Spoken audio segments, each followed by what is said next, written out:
안녕하세요. 오늘은 1960년대 떡볶이집 할머니 이야기입니다. 바로 시작하겠습니다. 서울의 겨울은 살을 애는 듯 차가웠습니다. 1966년 종로 골목 어귀. 철길 아래 다 쓰러져가는 작은 떡볶이 가게 하나가 연기를 뿜고 있었습니다. 붉은 양념이 자작하게 끓고 있는 커다란 소다패는 주름진 손을 바지에 한번 쓱 문지른 뒤 나무 주걱을 쥔 할머니 68세 박말순이 서 있었습니다. 그날따라 유난히 길이 고요했지만 희미한 발소리가 그 정막을 깼습니다. 추레한 옷차림의 아이 둘이 떡볶이 가게 문턱 앞에서 멈춰 섰습니다. 형은 9살쯤 되어 보였고 동생은 7살 정도. 형은 바지 주머니에서 구겨진 지폐 한 장과 동전 몇 잎을 꺼냈습니다. 그 손이 떨리고 있었습니다. 할머니는 천천히 몸을 돌려 아이들을 바라보았습니다. 말없이 그러나 깊은 눈빛으로. 그러자 아이가 고개를 숙이며 말했습니다. 할머니, 이 돈으로 혹시 떡볶이 조금만 주실 수 있을까요? 그 말에 할머니는 말없이 가마솥을 한참 들여다보았습니다. 불꽃이 파르르 흔들렸습니다. 그러더니 조용히 입을 열었습니다. 그래, 앉거라. 자리가 따뜻해야 밥도 따뜻하게 먹는 법이지. 아이들은 마치 큰 죄를 지은 것처럼 고개를 푹 숙인 채 가게 구석 벤치에 조심스레 앉았습니다. 그들의 귀에는 군침 도는 떡볶이 소리보다도 어쩌면 따뜻한 말 한마디가 더 크게 들렸을지도 모르겠습니다.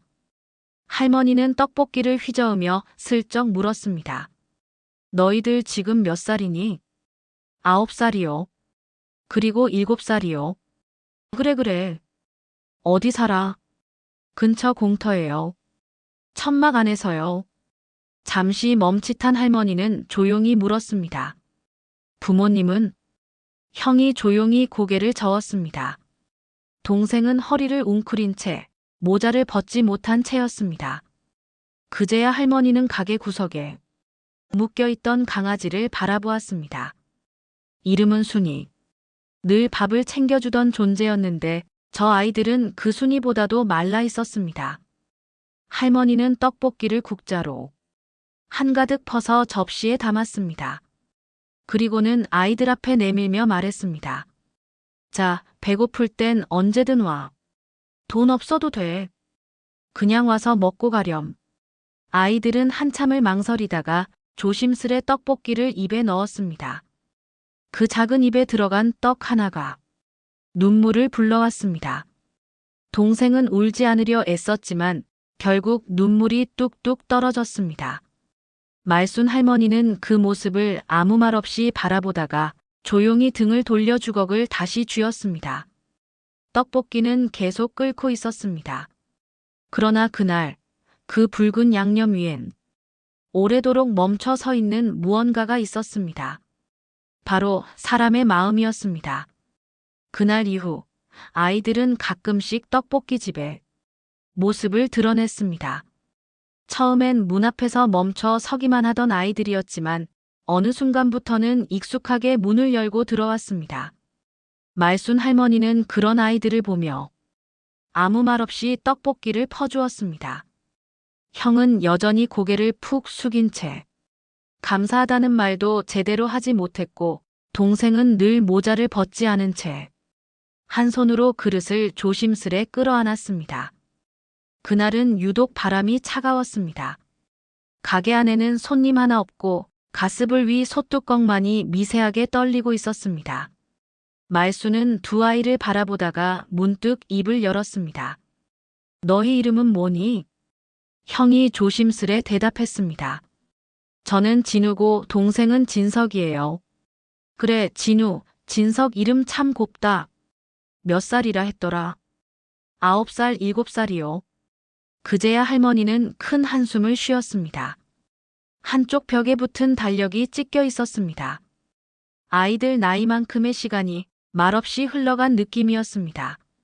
진우는 할머니의 질문을 조심스럽게 받아넘기며 물었습니다. 할머니는 혼자 사세요? 응. 순이랑 둘이. 순이는 강아지인데 지금은 방 안에서 자고 있지. 동생 진석의 눈이 살짝 반짝였습니다. 작은 생명체에 대한 그리움이 어린 눈빛에 담겨 있었습니다. 말수는 잠시 주방 쪽으로 가더니 무언가를 담은 사기 그릇을 가져왔습니다. 그 안엔 떡볶이만이 아니었습니다. 달걀 하나, 어묵 2조각, 그리고 밥 한 덩이가 얹어져 있었습니다. 진우는 놀란 눈으로 그릇을 바라봤습니다. 이걸 저희가 먹어도 되나요? 물론이지. 천천히 꼭꼭 후후 불어먹어. 이건 너희한테 꼭 필요한 거니까. 세상에 없는 밥상 한번 받아보면 또 누군가에게 나눠주고 싶어지는 법이야. 그 말을 듣고 진우는 조용히 고개를 숙였습니다. 그리고 처음으로 아주 작은 목소리로 말했습니다. 감사합니다, 할머니. 그 한마디에 말순의 눈가가 젖었습니다. 그 어떤 돈보다도 따뜻한 말 한마디가 그날 그녀의 마음을 움직였습니다. 그날 밤 진우와 진석은 말순이 차려준 이불 위에서 잠이 들었습니다. 밖엔 겨울 바람이 불고 있었고 가게 안은 따뜻했습니다. 할머니는 벽에 기대어 앉아 아이들이 숨 고르는 소리를 들었습니다. 그 속에서 오래도록 묵혀두었던 어떤 외로움이 사라지는 듯 했습니다. 순이는 말순 할머니가 몇 해 전 데려온 강아지였습니다. 하얀 털을 가진 조그마한 체구였지만 낯선 사람 앞에서는 종종 짖거나 몸을 숨겼습니다. 그러나 유독 진석 앞에서는 등을 맡기곤 했습니다. 그 아이가 순이의 머리를 쓰다듬을 때면 마치 오래전부터 알고 지낸 친구처럼 조용히 눈을 감곤 했습니다. 시간은 고요하게 흘렀습니다. 진우는 어느덧 14살, 진석은 12살이 되었고 말순의 흰 머리카락은 조금 더 늘었습니다. 떡볶이 가게는 여전히 좁고 따뜻했습니다. 솥 안국물은 늘 같은 맛으로 끓었고 가게 안엔 여전히 김이 피어올랐습니다. 진우는 학교가 끝나면 가게 일을 도왔습니다. 배달이 있으면 기꺼이 발을 내디뎠고 손님 접대도 제법 익숙해졌습니다. 진석은 순이와 산책을 다녀온 뒤 가게 뒤편 좁은 방에서 숙제를 하고 밤이면 말순 옆에 기대어 책을 읽곤 했습니다. 이따금 손님들이 말했습니다. 요즘 애들 보기 힘든데 할머니 참 보기 좋으시네요. 말순은 그럴 때마다 조용히 웃으며 대답했습니다. 덕분에 심심할 틈이 없지요. 하지만 그런 평온이 영원할 수는 없었습니다. 봄 기운이 스며들기 시작하던 어느 날 밤, 아이들은 이불 속에서 낮은 목소리로 속삭였습니다. 진우는 조용히 말했습니다. 진석아, 우리 이제 나가자. 진석은 놀란 듯 머리를 들었습니다. 왜? 진우는 천천히 이불을 꼭 쥐었습니다. 우리가 여기에 오래 있는 건 할머니에게 짐이야. 더 오래 있으면 할머니가 우리 때문에 늙어버릴까 봐. 이젠 우리가 알아서 살아야지. 진석은 아무 말도 하지 못했습니다. 하지만 말없이 고개를 끄덕였습니다. 그날 새벽, 형제는 각자 손에 작은 가방 하나씩을 들고 문을 열었습니다. 순이는 그 소리에 가장 먼저 반응했습니다. 두 아이가 움직이는 걸 보며 조용히 일어났고 문가에 앉아 꼬리를 흔들었습니다. 진석은 그 앞에 무릎을 꿇고 순이의 목덜미를 꼭 끌어안았습니다. 기다려, 순이야. 꼭 다시 올게. 순이는 짖지 않았습니다. 다만 가만히 아이들을 따라 문 밖까지 나섰다가 어느 순간 조용히 돌아섰습니다. 아침. 말수는 평소처럼 새벽에 일어나 솥을 열고 된장국을 데우려던 참이었습니다. 그러다 방구석에 덩그러니 남은 이불과 그 위에 얹힌 쪽지 한 장을 발견했습니다. 할머니, 저희는 잘 지낼게요. 꼭 다시 돌아올게요. 할머니 밥 절대 안 잊을게요. 그 자리에서 말수는 주저앉았습니다. 눈물이 흐르지도 않았습니다. 그저 멍하니 편지를 손에 든 채 아이들이 덮었던 이불을 천천히 매만졌습니다. 순이는 가게 문 앞에 앉아 골목길을 향해 눈을 고정하고 있었습니다. 그날부터 몇 날 며칠 순이는 그 자리에서 떠나지 않았습니다. 말수는 아무 말 없이 국을 끓이다 말고 가게 문을 걸어 잠갔습니다. 손님이 찾아와도 열지 않았습니다. 솥은 식어갔고 마음도 함께 식어갔습니다. 며칠이 지나고 나서야 가게 문이 다시 열렸습니다. 하지만 예전만큼의 활기는 없었습니다. 진우가 닦던 접시는 그녀가 다시 닦기 시작했고 진석이 챙기던 순이 밥은 할머니가 조심스레 그릇에 담았습니다. 손님이 물었습니다. 할머니, 애들은 어디 갔어요? 말수는 허리를 펴지 않은 채로 대답했습니다. 잘 살고 있을 겁니다. 그 애들, 그런 애들이에요. 밤이면 말수는 아이들이 앉았던 마루에 홀로 앉아 있었습니다. 순이는 여전히 문 앞에 앉아 그 골목 끝을 바라보았습니다. 마당 한켠 수저 2벌이 놓인 밥상이 치워지지 않은 채 남아 있었습니다. 그날 이후 말순의 떡볶이는 예전보다 조금 더 맵고 짠맛이 났습니다. 누군가는 말했습니다. 요즘 떡볶이 왜 이렇게 눈물나게 맛있어요? 말순은 대답하지 않았습니다. 다만 순이 머리를 천천히 쓰다듬으며 조용히 중얼거렸습니다. 밥은 계속 끓여놔야지. 언제 돌아오더라도 따뜻하게 먹고 가야 하니까. 봄이 지나고 여름이 왔습니다.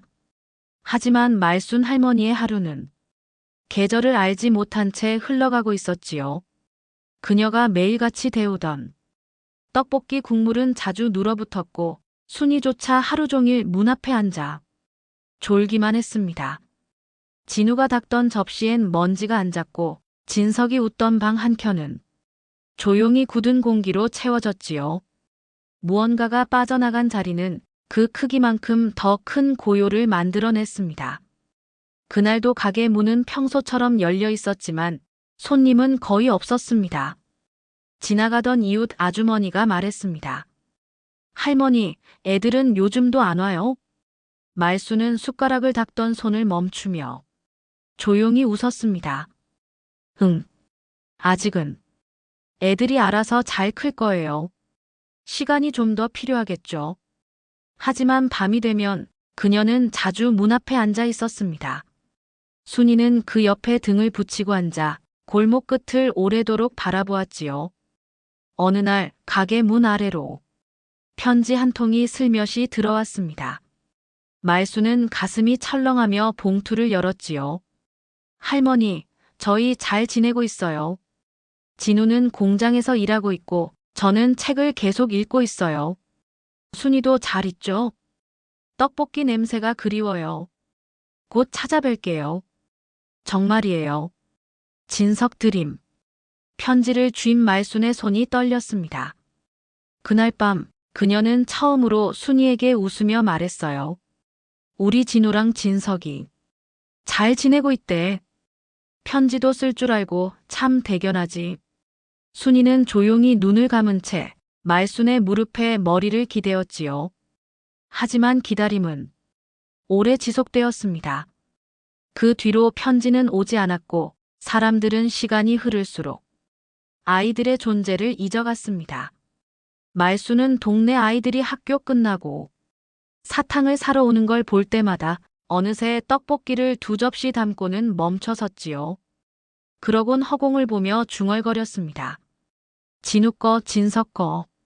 그냥 놔둬야지. 혹시 오늘 올지도 모르니까. 그 말을 들은 손님 하나가 살며시 말했습니다. 할머니 너무 마음 쓰지 마세요. 요즘 세상에 돌아오는 애들 별로 없어요. 말수는 대답하지 않았습니다. 그저 다시 주걱을 잡고 솥을 천천히 저었습니다. 그리고 어느 날 밤 순이가 이상하게 낑낑대며 문을 긁기 시작했어요. 말수는 무슨 일인가 싶어 문을 열어보았지만 밖엔 아무도 없었지요. 하지만 순이는 골목 끝을 향해 계속 짖고 있었습니다. 마치 누군가가 그 길 끝, 어둠 속에서 자신을 부른 듯이요. 그 밤 말수는 오랫동안 잠들지 못했습니다. 쓸쓸한 바람이 방안을 맴돌고 문틈 사이로 달빛이 길게 누워 있었습니다.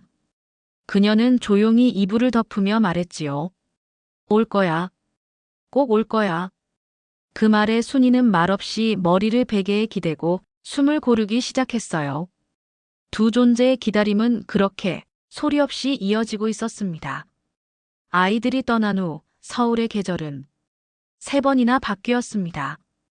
그러나 말순 할머니의 하루는 멈춘 듯 흘러갔지요. 봄은 꽃이 져도 알아채지 못했고 여름은 땀이 흘러도 모른 채 지났습니다. 가게 앞 작은 벤치에 혼자 앉아있는 날이 많아졌습니다. 떡볶이 국물은 가끔 눌어붙기 시작했고 말수는 자주 주걱을 들고 한참을 멈춰서 있곤 했지요. 손님이 드문 날이면 순이는 문 앞에서 조용히 골목 끝을 바라보았습니다. 마치 아이들의 발자국, 소리를 기다리듯 말입니다. 그날도 가게는 한산했고 바람은 창틀 사이로 조용히 스며들고 있었지요. 지나가던 아주머니가 들렀습니다. 할머니, 애들은 요즘도 안 오나 봐요? 말수는 잠시 웃듯 고개를 끄덕였습니다. 예, 아마도 잘 지내고 있을 겁니다. 조금 더 시간이 필요한 모양이에요. 하지만 밤이 되면 달랐습니다. 작은 촛불 하나만 켠 채 말수는 순이 옆에 앉아 골목 끝을 오래도록 바라보았습니다. 식은 국물 위엔 김 대신 정막이 흘렀고 가게 안엔 그리움이 천천히 쌓여만 갔지요. 순이는 그 곁에서 조용히 말순의 무릎에 머리를 기대었습니다. 그날 밤 말순은 오랜만에 밥을 제대로 지었고 솥도 평소보다 오래 끓여두었지요. 그러나 기다림이 짧게 끝날이라는 기대는 무너졌습니다. 그 뒤로 편지는 오지 않았고 골목은 여전히 조용했습니다. 동네 사람들도 점점 아이들의 이야기를 꺼내지 않게 되었지요. 말수는 종종 아이들 몫으로 떡볶이를 2접시 담아놓고는 그저 마루 끝에 앉아 중얼거리곤 했습니다. 오늘은 혹시 오지 않을까 싶었는데 어느 날 이웃가게 주인이 들렀습니다. 할머니, 너무 마음 쓰지 마세요. 요즘 세상에 돌아오는 애들 흔치 않아요. 말수는 그 말에 대꾸하지 않았습니다. 그저 다시 솥으로 가서 주걱을 들고 천천히 국물을 저었지요. 속은 끓고 있었지만 표정은 여전히 담담했습니다. 그날 밤이었습니다. 골목은 한없이 고요했고 바람만이 먼지를 휘날릴 뿐이었습니다. 순이는 여전히 문 앞에 앉은 채 먼 어둠을 바라보고 있었습니다. 그 밤 두 그림자는 나란히 앉아 긴 침묵 속을 함께 버텼습니다. 그리고 붉은 양념의 떡볶이는 그날도 천천히 끓고 있었습니다. 서울 남쪽 번화가 끝자락에 자리 잡은 인쇄소. 철제 롤러가 쉼없이 돌아가는 그곳에서 진우는 서툰 손으로 종이를 날랐습니다. 16이 된 그는 매일 12시간 넘는 노동에 지쳐 있었지만 단 한 번도 불평하지 않았지요. 진석과 함께 독방 같은 월세방에 살며 하루하루를 버텨내는 것이 전부였습니다. 형, 오늘은 좀 일찍 왔네. 진석은 조용히 밥솥을 열며 말했습니다. 찐 감자 몇 알과 간장, 그것이 저녁이었죠. 진우는 씻지도 못한 얼굴로 앉아 조용히 말했습니다. 진석아, 우리 너무 돌아가는 길을 먼 데로 온 건 아닐까? 진석은 대답하지 않았습니다. 대신 작게 펼쳐진 책 한 권 위에 말순 할머니가 써준 편지 한 장이 놓여 있었습니다. 그날 밤 진우는 인쇄소에서 야근을 하다 그만 손가락을 기계에 찌이고 말았습니다. 피가 철철 났고 주인은 아수라장이 되었죠. 사장님은 한숨을 쉬며 말했다고 합니다. 이런 것도 못 피하면 일할 자격이 없는 거야. 진우는 아무 말 없이 고개를 숙이고 피 묻은 손을 옷자락에 닦았습니다. 그 순간 진우의 귓가에 이상한 소리가 맴돌았습니다. 분명히 누군가가 그의 이름을 불렀음겠습니다. 진우야, 진우야. 주위를 둘러보았지만 아무도 없었습니다. 그러나 그 목소리는 말순 할머니가 종종 부르던 낮고 따뜻한 어투였죠. 그날 밤 진우는 피 묻은 붕대를 감은 채 천천히 집을 나섰습니다. 진석은 밤새 형을 기다렸습니다. 새벽 3시가 넘도록 형은 돌아오지 않았고 창밖에선 비가 내리기 시작했죠. 형 어디 간 거야? 그때 작은 창문으로 무엇인가가 툭 하고 떨어졌습니다. 진석은 달려가 창을 열었습니다. 비에 젖은 우산 하나가 놓여 있었고 그 위엔 낯익은 손글씨가 보였습니다. 진우가 다쳤어요. 조용히 따라오세요. 누군가가 지켜보고 있어요. 진석은 눈을 크게 떴습니다. 그리고 맨발로 밖으로 뛰쳐나왔습니다. 그 시각 말순 할머니는 순이와 함께 골목을 따라 걷고 있었습니다. 이른 아침장을 보기 위해 리어카를 끌고 나오던 길이었죠. 그런데 문득 맞은편에서 젖은 옷을 입은 누군가가 뛰어오는 것이 보였습니다. 뭔가 허겁지겁 살려달라는 듯한 기척이었죠. 순이는 그 사람을 보자마자 낑낑거리며 달려갔습니다. 그 낯익은 냄새를 본능적으로 기억하고 있었던 겁니다. 할머니, 할머니, 진석이었습니다. 다 자라버린 키, 훌쩍 큰 어깨. 하지만 그 얼굴엔 어린 시절의 눈빛이 그대로 남아 있었지요. 말수는 순이 옆에 선 채 아침빛 속에서 그 목소리를 들었습니다. 진석이, 정말 진석이 맞니? 진석은 숨을 헐떡이며 고개를 끄덕였습니다. 형이, 진우 형이. 큰일 났어요. 도와주세요, 할머니. 말수는 한치의 망설임도 없이 리어카를 놔두고 진석의 팔을 꼭 붙잡았습니다. 그래. 할머니가 간다. 진우 데리러 가자. 순이는 두 사람을 앞서며 골목 끝을 향해 뛰었습니다. 아침 햇살이 겨우 틈을 내며 어둠을 밀어내던 그 순간 세 사람의 그림자는 다시 하나로 겹쳐지고 있었습니다. 서울의 겨울은 다시 돌아왔습니다. 얼어붙은 골목길엔 어김없이 하얀 입김이 흩어졌고 오래된 창틀엔 성애가 내려앉았습니다. 종로 끝자락 말순 할머니의 떡볶이 가게 앞에는 다시 김이 피어올랐습니다. 솥 안 붉은 양념은 지난 계절의 쓸쓸함을 닮은 듯 조용히 끓고 있었지만 그 국물 속에는 어딘가 미세하게 달라진 온기가 담겨 있었습니다. 진우는 손에 붕대를 감은 채 가게 벤치에 앉아 있었습니다. 인쇄소 사고 후 병원에서 간단한 치료를 받고 나온 그는 여전히 말을 아끼고 있었지만 말순의 국물을 한 숟갈 떠넣는 그 순간만큼은 잠시 숨을 놓을 수 있었습니다. 진석은 가게 뒷방에서 연탄 난로를 살피고 있었습니다. 벽 한켠에 놓인 연탄이 다 떨어진 걸 본 그는 조심스레 말했습니다. 할머니 연탄, 제가 가져올게요. 말수는 미소를 지으며 고개를 끄덕였습니다. 아가, 무거울 텐데 괜찮겠니? 응. 이젠 저도 다 컸는걸요. 진석은 순이와 함께 리어카 대신 쓰는 바퀴 달린 장바구니를 끌고 골목을 내려갔습니다. 가게 안엔 말순과 진우, 그리고 따끈한 떡볶이 냄새만이 남았습니다. 말순은 진우 옆에 조용히 앉아 그가 들고 있는 손을 바라봤습니다. 문득 그 손끝에서 몇 해 전 떨리던 어린 손의 기억이 떠올랐습니다. 진우야 아프지? 진우는 고개를 끄덕이지도 젖지도 않았습니다. 다만 낮은 목소리로 조용히 말했습니다. 할머니, 죄송해요. 도망쳐서 그렇게 그냥 떠나서.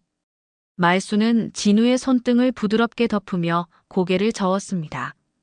어른 흉내내던 애들이 무슨 죄가 있다고 그러니. 살려고 한 짓이잖니. 그게 어디 죄겠어. 그 말에 진우의 눈가가 붉어졌습니다. 참아왔던 말들이 목을 대에 맺혔지만 그는 겨우 숨을 들이쉬고 고개를 숙였습니다. 그날 밤 가게는 오랜만에 불빛으로 가득 찼습니다. 말수는 작은 반찬 몇 가지를 상에 올리고 김이 모락모락 나는 떡볶이 그릇을 식탁 가운데에 놓았습니다.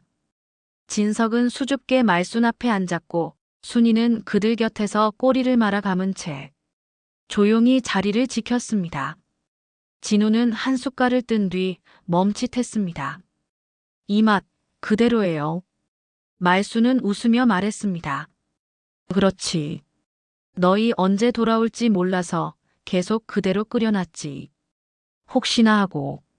그 말에 세 사람은 아무 말 없이 서로를 바라보았습니다. 그 사이 순이는 조용히 진우의 무릎 위에 턱을 얹었습니다. 진우는 그 머리를 천천히 쓰다듬었습니다. 시간은 변했지만 사람의 마음은 그대로였습니다. 그날 밤 말수는 가게 안연탄 난로 앞에 앉아 잠든 아이들을 바라보며 조용히 중얼거렸습니다. 이번엔 2번 다시 보내지 않으려무나. 순이는 마루 끝에서 그 목소리를 듣고 있는 듯 고개를 천천히 돌렸습니다. 이 장면은 다시 연결된 인연이 서로의 상처를 데우는 따뜻한 밤이었습니다. 겨울비가 그치고 골목길엔 진흙이 군데군데 고여 있었습니다. 할머니의 떡볶이 가게 안 말수는 진우의 감싼 손을 한 번 더 살펴본 듯 말없이 국을 다시 데웠습니다. 진석은 가게 창가에 앉아 며칠 전 그 골목 끝을 바라보던 순이 모습을 떠올리고 있었지요. 하지만 그날 오후 이 조용한 공간을 거칠게 깨뜨리는 방문자가 있었습니다. 가게 문이 쾅 하고 열리며 거칠게 눌러쓴 중절모 아래 험상궂은 남자가 들어섰습니다. 회색 코트를 걸친 채 짙은 담배 냄새를 풍기며 말했죠. 여기 진우, 너 여기 있었구나. 진우의 얼굴이 순간 굳었습니다. 진석 역시 본능적으로 의자에서 일어나 형 앞을 가로막았습니다. 그는 인쇄소의 현장 반장, 진우가 사고로 손을 다쳤을 때 아무런 조치도 없이 내쫓았던 사람이었습니다. 하지만 그보다 더 불쾌한 건 그가 지금 돈 문제를 들고 왔다는 사실이었죠. 다친 건 네 실수였고 병원비도 회사가 낸 거 아냐. 어떻게든 갚아야지. 이대로 숨은 건 도망이지, 응. 말수는 조용히 솥에서 주걱을 내려놓고 걸어 나왔습니다. 그 눈빛엔 노인의 나약함은 없었습니다. 여보세요. 여긴 애들이 숨어 있는 곳이 아니라 쉬고 있는 곳이에요. 무슨 돈을 말하시는지 모르겠지만 애가 무슨 힘이 있어 그걸 책임져요? 남자는 어이없다는 듯 웃음을 흘렸습니다. 할머니, 세상 그렇게 순진하게 사시면 안 돼요. 이 나이에 고집 부리지 마시고 조용히 넘겨주세요. 말수는 조용히 고개를 저으며 말했습니다. 그런 말 하실 거면 이 문 다시 닫고 나가시지요. 이 아이들 다시는 고개 숙이게 안 할 겁니다. 그 말에 진우는 조용히 고개를 들었고 진석은 형의 팔을 움켜쥐었습니다. 그 순간 순이가 짖었습니다. 낯선 기운을 느끼고는 아빠를 내디디며 낮게 울었지요. 남자는 한숨을 내쉬며 문을 닫고 나갔습니다. 그의 발소리가 골목 끝으로 멀어질 때까지 가게 안은 조용했습니다. 진우는 떨리는 목소리로 말했습니다. 할머니 저 때문에. 말수는 손사래를 치며 말을 끊었습니다. 넌 아무 잘못도 안 했어. 넌 그냥 열심히 살아온 거야. 그런 거로 고개 숙이지 마. 우리는 이제 더는 외롭지 않아. 그날 밤 말수는 가게 문을 닫고 아이들과 함께 조용히 식탁에 앉았습니다. 순이는 진우의 무릎에 머리를 기대었고 진석은 말없이 반찬을 건넸습니다. 창밖엔 아직 겨울이었지만 그 안은 따뜻했습니다. 그리고 말수는 속으로 중얼거렸습니다. 이제 이 아이들을 지키는 건 내 몫이지. 진우는 뜨겁게 달궈진 떡볶이 솥 앞에서 조심스레 국자를 들고 있었습니다. 말순 할머니는 그 모습을 물끄러미 바라보다가 조용히 물었습니다. 진우야, 그날 기억나니?